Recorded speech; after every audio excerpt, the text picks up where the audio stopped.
guys, welcome back to another episode. As you can see, John isn't here today because he's right now down in Portland, and I thought I would give my first thoughts on The Legend of Zelda Echoes of Wisdom. And what's interesting about me is I have never played a Zelda game. Now don't hold that against me. I have been there for Zelda. I have seen John play many Zelda games, and when I was really young, I was over at my friend's house playing on the N64, watching her play Ocarina of Time, and I just remember the excitement of this game. There was about 5 of us in this tiny little room on a tiny little screen, and when she beat the final boss, the excitement of seeing that. And that is my history of Zelda. But I started playing The Legend of Zelda Echoes of Wisdom, and these are my first thoughts on the game. So everyone, I want to know, are you picking up this game at launch? Are you going to spend hundreds of hours like I'm going to play this game? And let me know down below. So when the game starts, we play as Link, but sadly, he gets pulled into a rift. And now it's up to Zelda to be our hero. And I'll admit, I love this concept that it's going to be Zelda that we're going to be playing through all this, to be the hero. But sadly, when she gets back home, some things happen that makes her get thrown into a dungeon. At first I thought, wow, this is progressing in the wrong direction that I thought it was going to go into. But it's actually a good thing that she got thrown into the dungeon, because guess who she meets? Tri. Tri is the new character here that we have, and Tri produces a rod that will help you to create echoes. And these echoes will be things like beds or tables or pots. Echoes that will help you maneuver in the game during combat, puzzles.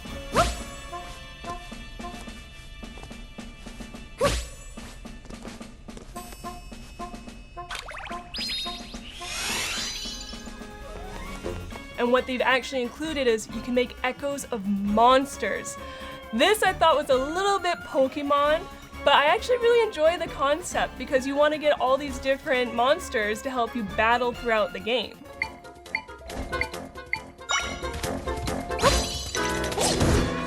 And eventually Tri will actually introduce that you can start to move objects, which comes in handy when you complete puzzles, so that you can progress through dungeons. So now that Zelda has the Tri-Rod, it's up to her to close down all these rifts that keep popping up throughout the kingdom. So basically in this game, it's up to Zelda to go throughout the land to close down these rifts and to bring back her friends. When we go into these rifts, we end up in a place called the Still World. Now let me tell you, compared to what we've been seeing out in Hyrule and throughout the lands, this is not a happy place. It's very dreary and dark and gloomy, and this is when I hit my first boss, and let me tell you, I was panicking.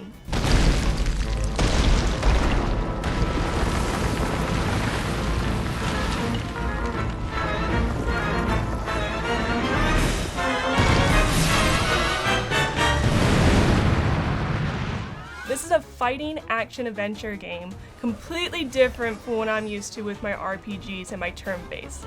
So let me say, when I was going throughout the land and fighting some of these monsters, I was panicking because they're coming at me and I had to think about what echoes I need to use to defeat them. Something I'm not completely used to, though I did have some fun for sure. Either fight from the front and then they're attacking one of my monsters and I sneak up from behind. I'm like, I'll send a snake after them. I gotta admit, that was really enjoyable. I'm starting to warm up to the idea of just fighting one-on-one.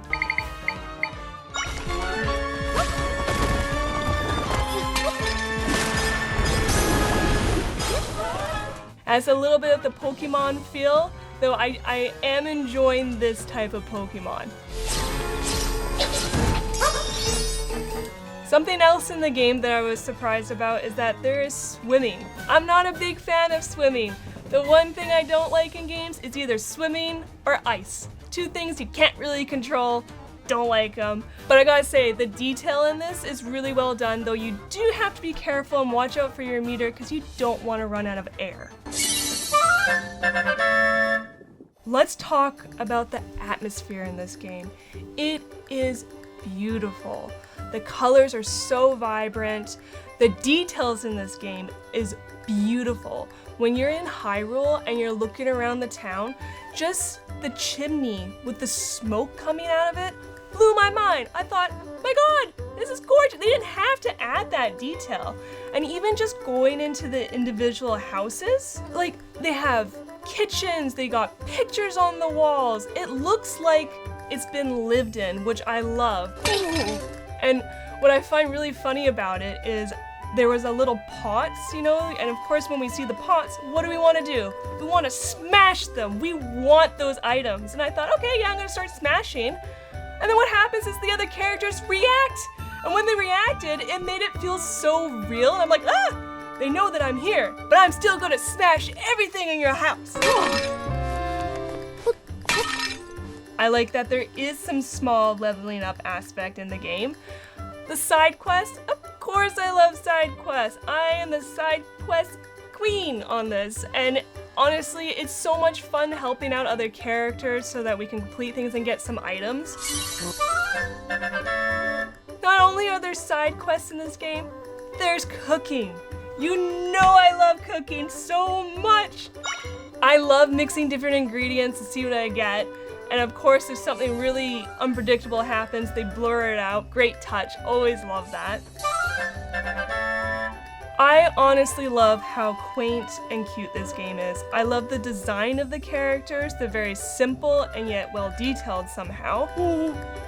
I love the lay of the land. I love spinning around and cutting all the grass. I love fighting the monsters. I thought that Nintendo did a really good job with this atmosphere because throughout the game, I just had a big smile on my face. One detail that I liked about this game is when, like, say you jump down a well, it goes into the 2D atmosphere, and I thought, wow, like, way to change it up from being above view and then going to 2D. I thought that was a really good change it up when you're playing the game. Not only is the atmosphere gorgeous, you got different lands, you got forests and deserts, you got the still world, the music in this game. So here's the thing. I am not the biggest fan of some music in video games, mostly the old school ones. John, forgive me. He has vinyls of video games back in the 90s, and it's repetitive, that music. Things like Shin Megami Tensei and Persona, love that style. But with this, I fell in love.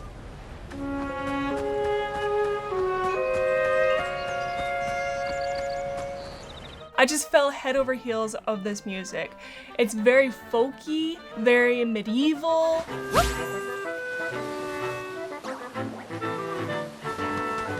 I love it, and I could just sit there all day just listening to the music from going from one town to the outside world, traveling into the dungeons. They did a really good job making you be inside the game by taking you away with this music. And honestly, if a vinyl ever comes out with this, I'll be getting it for myself, or John can add it to the Christmas list.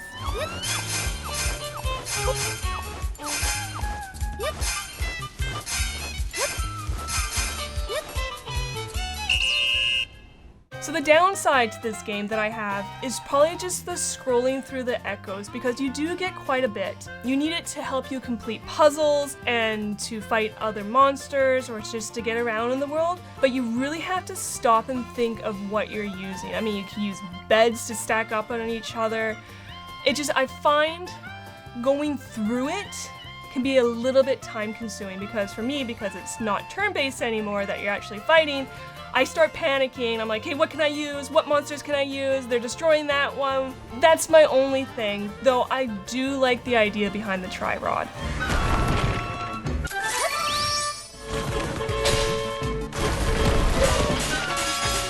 So for my first Zelda game, I can say I'm thoroughly enjoying this. Like I said, I like the atmosphere, I like the music, I like the combat. It's really starting to turn on me. No pun intended.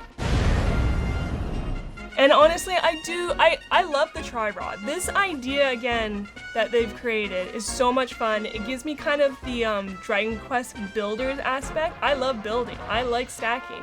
It was just the scrolling when you're trying to like get through something really quickly. But it is fun, like when you see something sparkling and you can then create it into an echo, it's so much fun. And the different monsters that you can collect to help you throughout the game, really well done. So for those of you who are considering playing The Legend of Zelda Echoes of Wisdom, I highly recommend it. For a first-time player of a Zelda game, I am so happy that this is my intro into the series. Might make me play the other games, who knows? So guys, those are my first thoughts of The Legend of Zelda Echoes of Wisdom. I'd love to hear what you think about it yourselves. Please let me know down below. And anyways guys, until next time.